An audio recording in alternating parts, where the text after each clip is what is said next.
小姐，小姐，小姐，小姐，醒醒，小姐！对不起，小姐，我们已经打烊了。打烊？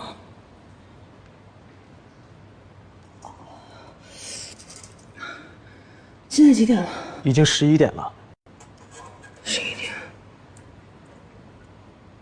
11点。完蛋了！估计他要再发火。天哪！不好意思啊。